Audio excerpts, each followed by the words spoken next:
Hello everyone, welcome to our YouTube channel Osmania Docs. Myself Anil, and today we have our senior Dr.Vinodh sir, who is currently practicing as a assistant professor in Department of Nuclear Medicine in NIMS Hospital. It's over to you, sir.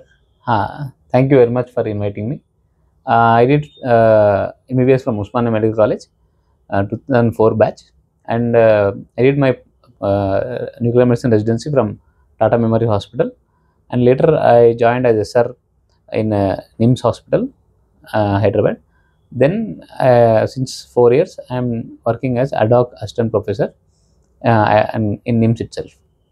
Thank you, sir, for inviting. I had a doubt. Yeah. In the year, I think you joined in the PG in the year 2011. Yeah, 2011. Sir, what motivated and how did you came to know about this branch, as nuclear medicine is completely not there in Telangana itself, and we don't have postings also in our UG. How came to know about this branch?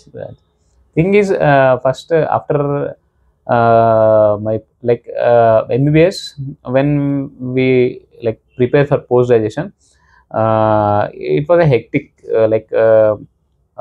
because a lot of people used to study in the same reference, and then it's like almost a 1 year timeline where we, after internship, we used to study. At that time, Marrow and these things were not accessible since first, second year. So after internship, we started preparation, and in that tough period, I used to think, what is the best I can do? I even thought of, can I go for UPSC? But I thought it's already late because it may take 3 to 4 years. 40 years. Then I thought of USMLE, but the financial constraints, and then I thought, okay, let me go through this post graduation. Then I'm more of a social person. Okay. I can't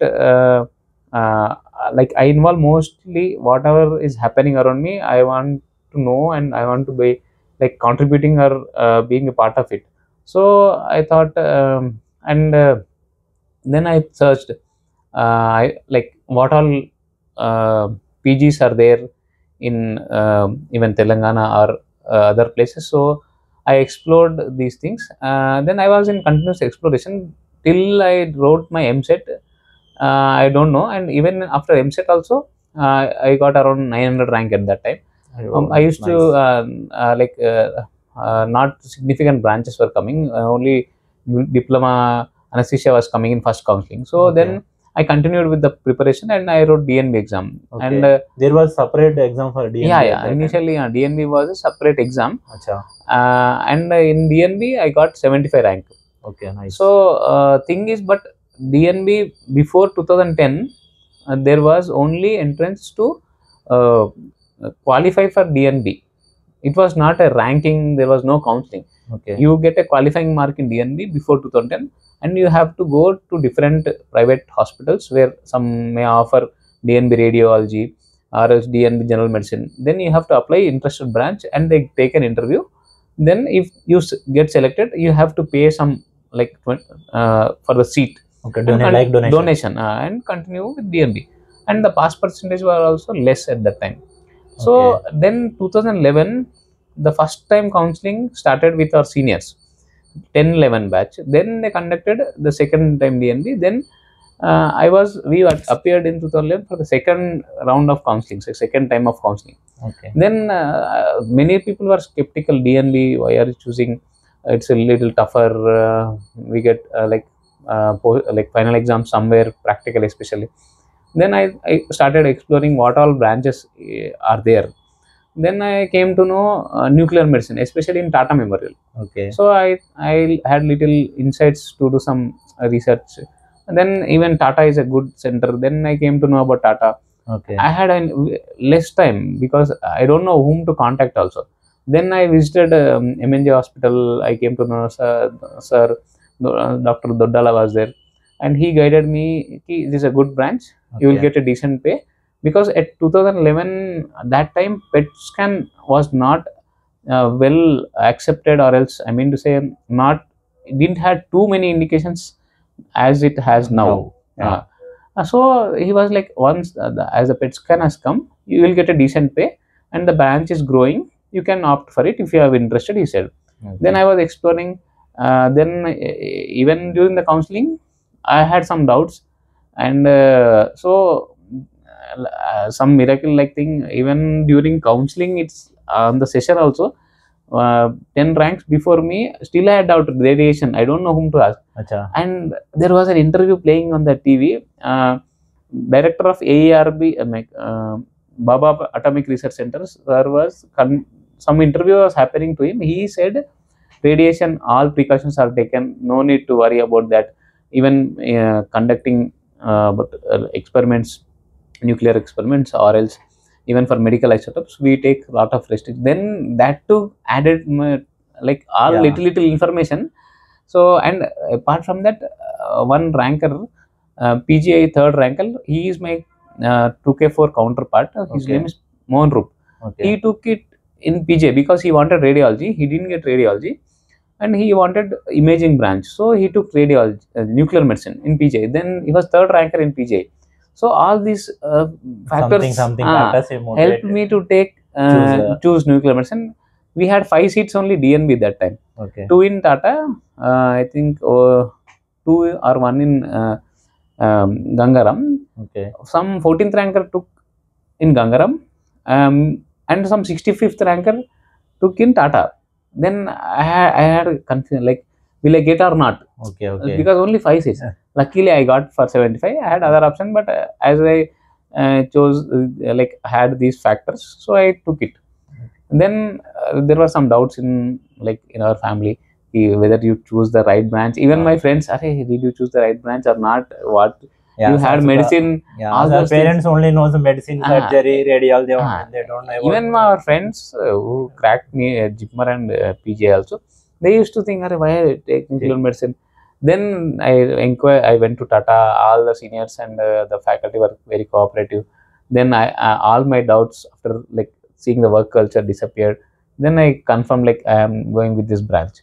And till date, I don't regret anyone. And even if someone offers me other branch, no, I am very contented with my decision, and I feel very happy because the branch has grown in many ways in leaps and bounds till in last 15 years. See in this year, even it's reflected. It's booming. Yeah. So I mean, as a branch, I feel nuclear medicine has a lot to offer because if we divide it in various ways, academic wise, nuclear medicine is a branch where you have a parallel input of cases mostly from super specialty, be it oncology, be it neurology, be it cardiology, be it nephrology, even rheumatology, endocrinology. So, and nowadays even general medicine and PUO cases. But so, and knowledge wise, you will feel enriched when you see a complicated case where a neurologist are finding difficulty to address or diagnose a case. Even in so many ways. It's many ways. It's aiding in the help of diagnosis also. That is one aspect. Second thing is nuclear medicine. I personally like because apart from this, second thing is it deals with even physics. Physics. Even there is chemistry. Even there is biochemistry. Physiology, anatomy. Pathophysiology. So you have all whatever you learnt even during your intermediate and during your first second year of MBBS, all you apply here. Anyone who is interested in physics and chemistry, they can choose nuclear medicine. So you will not lose that gaining knowledge and all these things that you will cherish, because even if we teach just alpha, beta, gamma decay, or else even something about magnetism where we come across the principles in cyclotron, we feel enriched. Wow, whatever I studied somewhere, it is useful. So that drive helps us. And the third thing is, I have good time after 7 around evening 5 or 6 once the work is done. When I go home, I can spend good time with family and for my personal life. So because I said I am a social person, so it matched exactly with me. So once I am out of department, I may get 1 or 2 calls. That too are not emergency, and there are no night duties, and this is work balance. And second, this payoff is good, decent, and now it is increasing. It is very good now. So all these factors and for the branch to evolve this much, especially within a short span. Thing is, first when I was studying for PG, I came across we come across radionuclide ventrigraphy in PG MCQs, and even iodine 131, just half life, some MCQs, and there were one question, which of the following is not an indication of PET scan? In that there were only 3 indications of PET scan in the book mentioned. One is solitary permanent nodule, and radiation necrosis versus like tumor recurrence, and CA 125 raising. All CT morphological imaging are normal, but still CA 125 is raising, then PET scan. So these were 3 even in 2010 if you refer books. But now we have very like wide variety of indications. Oncology, 80 to 90% of oncology, almost you can say 100%, needs PET scan. And nowadays neurology, we are especially in place like NIMS and many other centers, even like neurology, be it dementia, autoimmune encephalitis, epilepsy, even tumors, FDOPA and FAPI adding. Then apart from this, even for PUO, vasculitis cases, rheumatological indications. So the ambit of utility has increased a lot.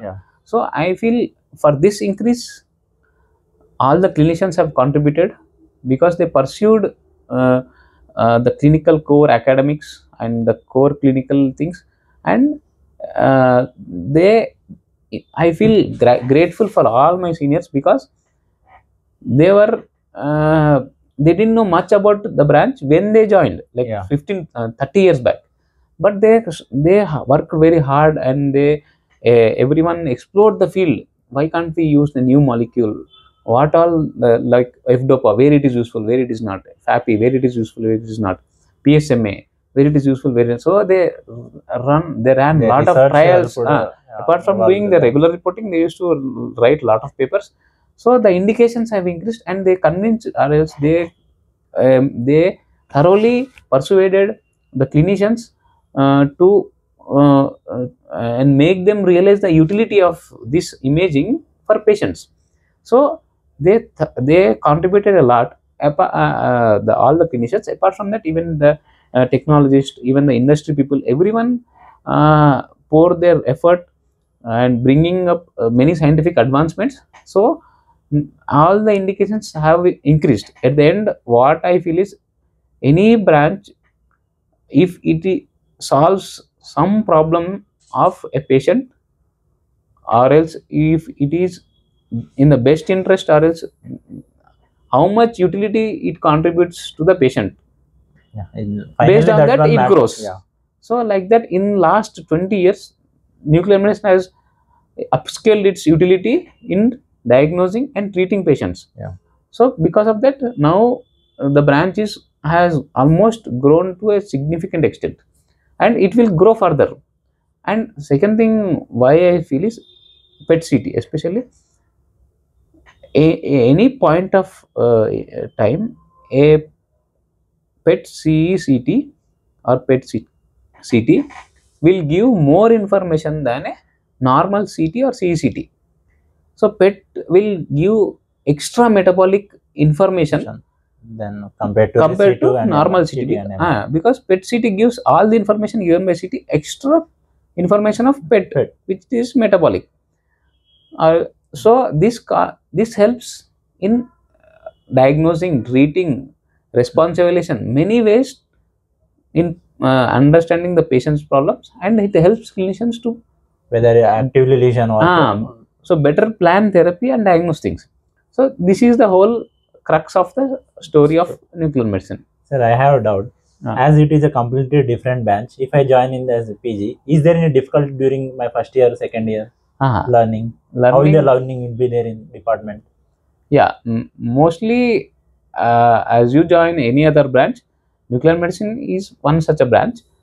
First year, you may find little difficulty in understanding physics, because the physics is little deeper. Because if you understand the physics better, you will understand the image formation, everything. So you can contribute, you can read artifacts, whether the image is acquired properly or not.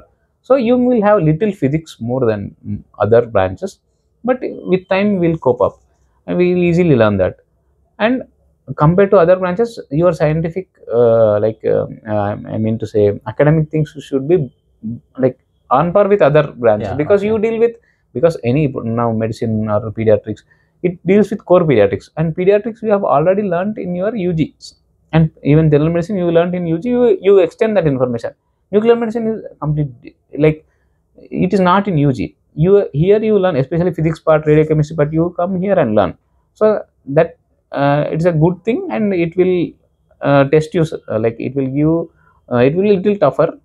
And second thing is uh, other things, because you deal with super specialties in your regular case to case discussion, so we have to upgrade our knowledge.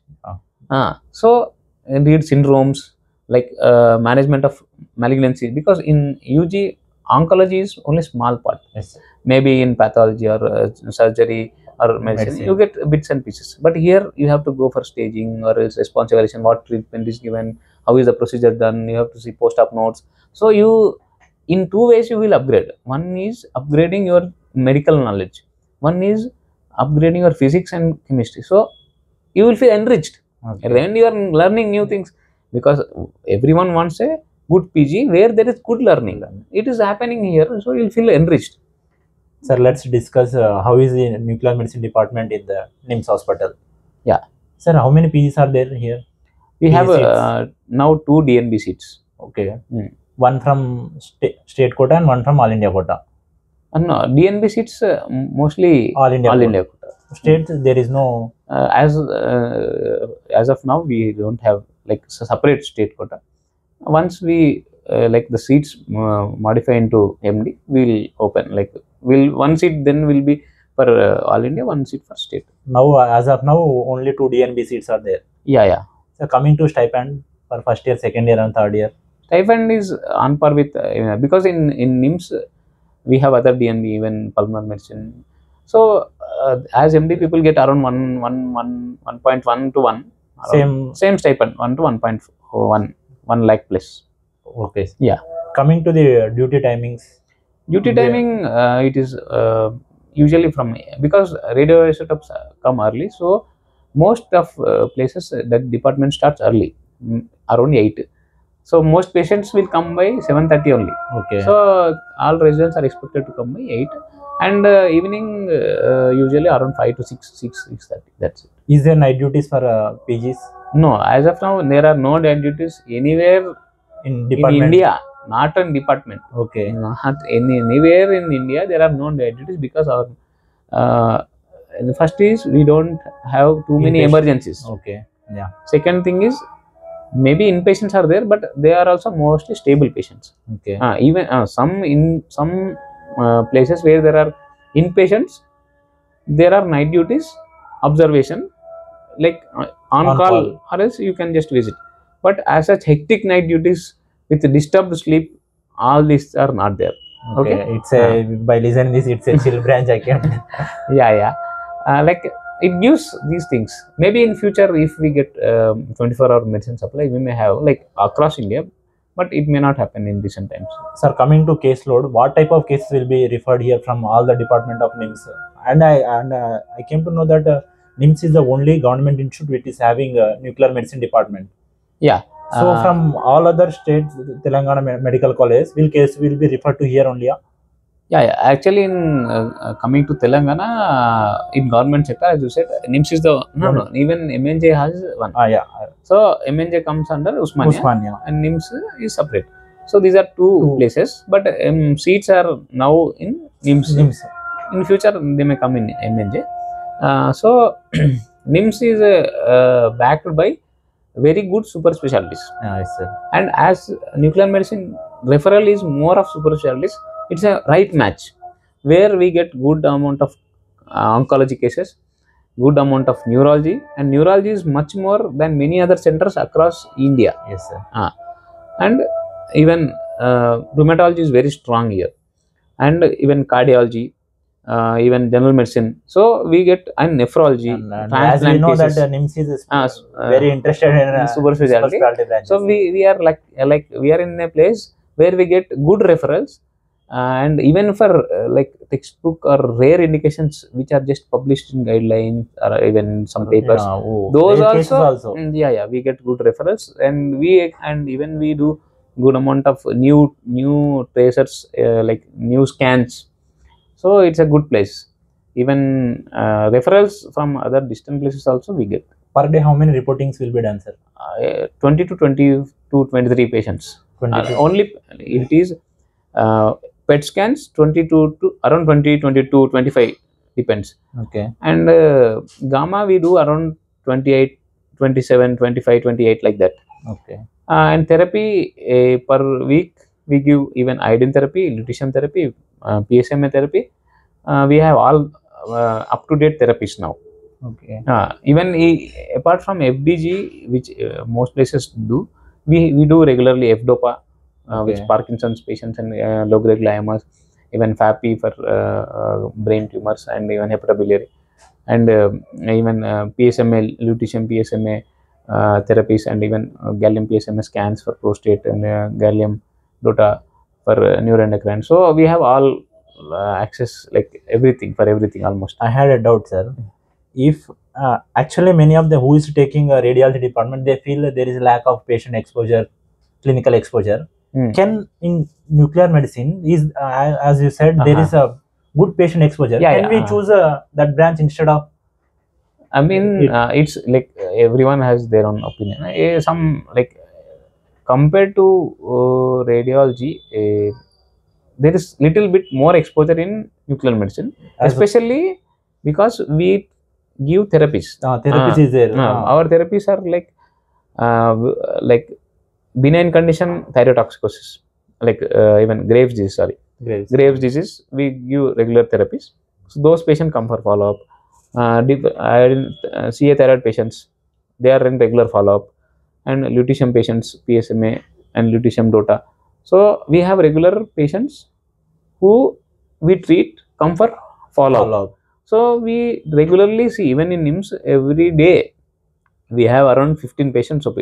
Around 15 patients will come for OP every day. Okay. So, and apart from this, if you want to make a good like nuclear medicine report, you need good history. Yeah. So all history taking is done by our residents.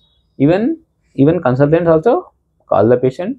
If you have doubts in history, we take the history. So that patient contact is not missed here. We'll have good patient contact. Yeah. That is there. Even therapy side, 30%, 20 to 30% we give therapies, and 70, 60, 70% it's diagnostics. It's a mix of all these things. Yes. Yeah. So coming to the academics, how? Academics, actually now NIMS, Basavatarakam, Indo-American Basavatarakam, and AIG, even Chennai Apollo, all this we have regular online classes. Monday and Saturday, and we have offline classes like 1 week in NIMS, 1 week in Basavatarakam, 1 week in AIG. Rotation. All PGs will rotate. All hospitals for academics. Only class. Okay. We other people come for peripheral posting, like be it AIG or be it Basavatarakam. They come 2 to 3 months, 3 months for peripheral posting here. So because they want like to experience, like to get exposure of neuro or cardiology. So academics are very good. Even Tuesday and Saturday mornings we have general club and even academic presentations on different topics. Okay. And thesis is like, because NIMS is a good place, and thesis is meticulous here. Okay. So our thesis topics are given early.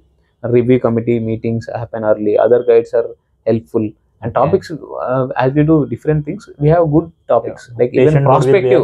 We can choose very good authentic topics. So that is advantage. So this and these are a good academics. For them, if are who working residents here, where they will be posted for peripherals? Peripherals, we have in CT and MRI. Radiology, NIMS radiology is there. Okay. In that we have peripheral posting. 3 months. 3 months. 3 months. Okay. 3 months peripheral posting.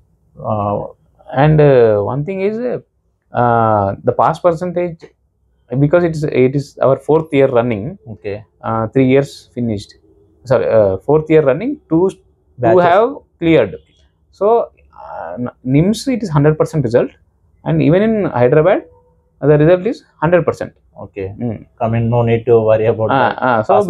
Pass percent, yes, because as the patient load, the academics, everything is in good. So the pass percentage is like that. Yeah. Okay, sir. As suddenly it started booming in the year 2025. Is there saturation in upcoming years? Actually, it is not a sudden boom in 2025. But we came to know. Yeah. Many people came to know, because the thing is, most medical colleges, be it private or government, don't have a nuclear medicine department. So most UGs are not aware of this branch. Yeah. Even in internship, there is no rotatory posting. So they are not aware of the branch. And so it's not a sudden boom. It's like continuous growth. The growth is consistent, constant, and continuous. So it will have the same trajectory going upwards. Why? Because it is based on utility. As I said, a branch grows on utility. Now we have only 695 or 700 PET scans across India. Okay. India is a 140 crore population. So if we averagely keep 20 scans or 20 patients getting scanned per day, it is 700 centers into 20. 14,000. 14,000 scans per day. Over a year, 300 years working, you just count like that. 14,000. 14 3 42. It may around 42 lakhs. Around 50 lakhs approximate. Around 50 lakhs. So in a year, we are only able to cater to just 50 lakh population. Indian population is 140 crores. So even if we can cater to 1 crore, 0.1% of population, not 1%. 1% is 14 crores.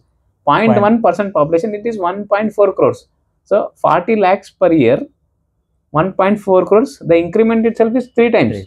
Yeah. So for 3 times, because usually, except for digital PET scan, where we can do around 40 scans, most scans, PET scanner, we can do 20-25 per day. Okay.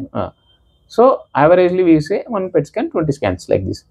So even if we can address 0.141% of population of India, we need at least 3 times. 3 times the machines what are present. So 700 have to become 2100. Yeah. So every machine usually needs at least 1 consultant, or sometimes the caseload increases 2. So 1400 new PET scans needed. 1400 into 2. So 28,000.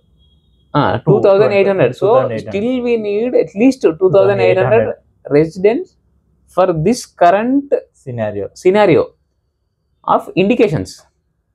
Okay. Yeah. So we have only total number of seats, if we say, including DNB, MD, all less than 100. NEET is around 50 seats. AIMS, PGI, INICET, JIPMER, everything is 30 seats, 35 seats. So max 100 seats. 100 seats. You keep 100. So 100 seats per year, but the minimum need is at least 2,000.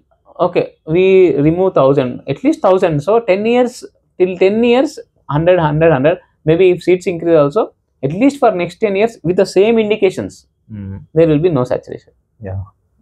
Statistically significant. Yeah, yes, sir. Second possibility of growth is the indications. When I was in Tata 2011 and 14, we used to do less of F-DOPA, even like across India. F-DOPA or else PSMA, prostate, or else DOTA scans were only limited centers. Okay, only 20% centers used to do these things. Now almost more centers are doing. Almost 70-80% centers, at least 60% centers are doing all these like scans and therapies. So the utility has increased. Yeah. And in future we have like PET-MR is there. Apart from that, new therapies are coming, terbium therapy, even actinium therapy for prostate and other malignancies. And apart from that, new diagnostic molecules are also being Evolved. trial run has happening. So, and even if the neuroendocrine tumor, the therapy, if the cost cutting, the manufacturing side, if the cost comes down, more people can be able to take it. So number of cases will increase, affordability.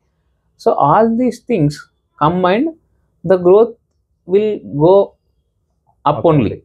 And until unless we get too many medical college seats, too many residents coming out at a time. So I don't think that will happen in near future, because for a medical seat or for a postgraduate seat, you need at least two consultants, or at least 2 to 3. And the equipment of the cost is also high. So government want to establish this. So it's take time. It takes time. So all the if we put all these things, so the growth is consistent. I said it is not a boom in 2025. The growth is consistent, but it is now visible to most people. So even previously 2011-15 also, somebody, even good rankers, took it. Now more people are willing to take it. So it is like that. Okay, sir. Sir, when coming to, as if anyone want to pursue higher studies, what are the super specialty scopes in this branch? Coming to super specialty, we have a therapeutic nuclear medicine. Okay. DM, therapy DM in AIMS now, as of now. And even in future, we may come up with more therapy DMs in maybe PGI, even in JIPMER. With time progresses, as the caseloads, as the therapy expands, the spectrum of therapy expands, we will need DM courses then too. And the one interesting question I want to ask is, as many of them is thinking AI will replace radiology. At the same time, is there any impact of AI on nuclear medicine? Impact of AI, I think AI, if at all it impacts, it will help you to simplify imaging. Because at the end, decision making is completely on a clinician, nuclear medicine physician. At the same time, the patterns of FDG, it is metabolic. It is not a structured pattern. So what is normal uptake, what is abnormal metabolism has to be determined by human intelligence. With a proper training. I think AI may not get into those many details of because it at molecular level. At molecular level, because AI usually is trained AI where there are fixed patterns. It identifies the patterns, and if the pattern deviation is there, it will say abnormal. But it is more in anatomical imaging. But when it comes to functional imaging, the role plays less of AI, because the patterns vary with function. So the function is variable more faster than anatomy.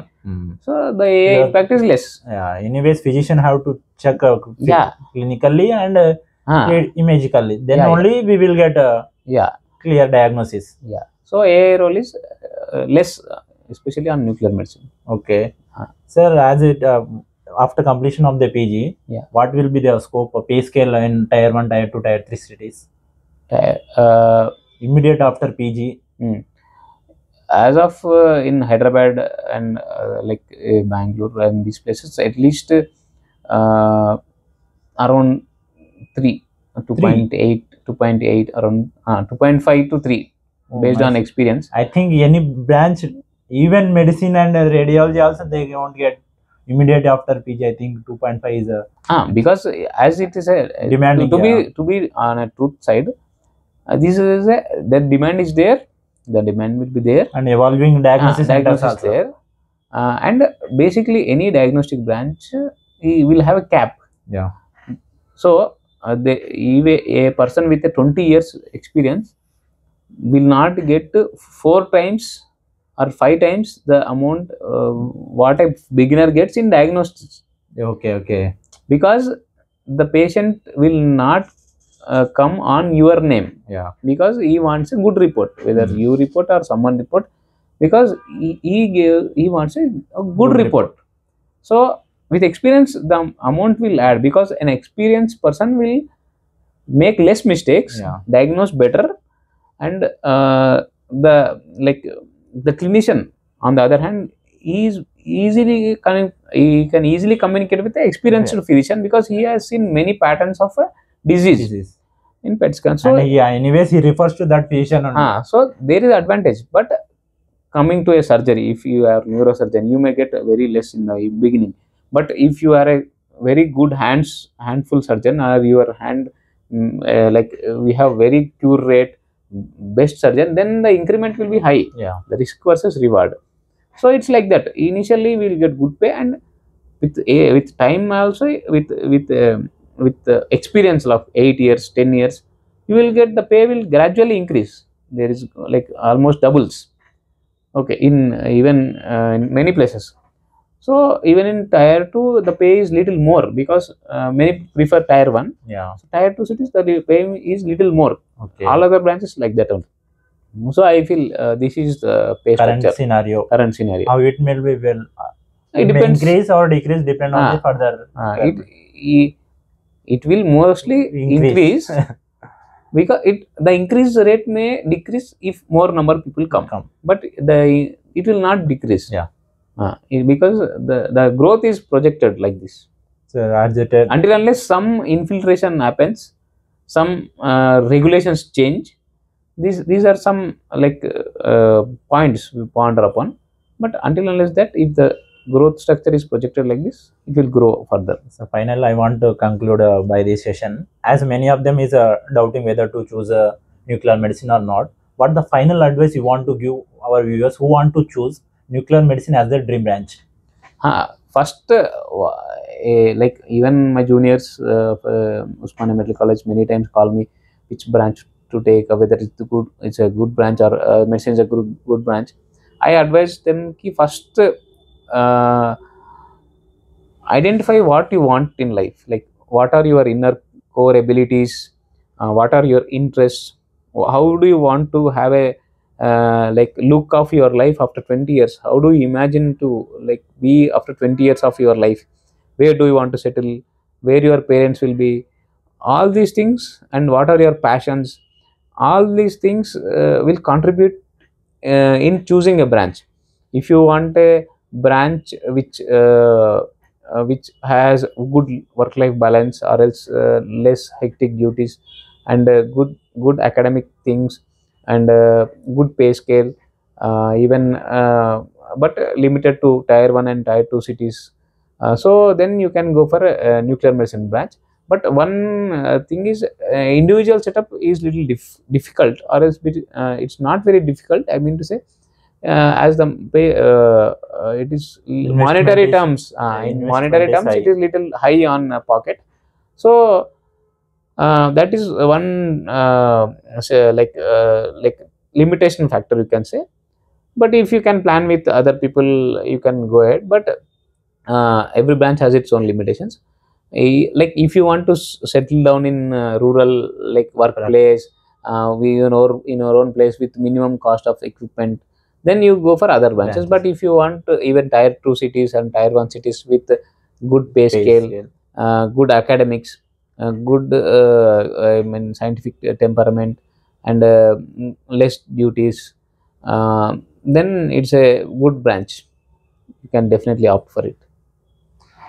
Thank you, sir, for your valuable information. Thank you very much. And if you have any doubts regarding this branch, you can please text us on our YouTube channel Osmania Docs and our Insta page Osmania Docs. Please subscribe to our YouTube channel Osmania Docs. Thank you. Thank you.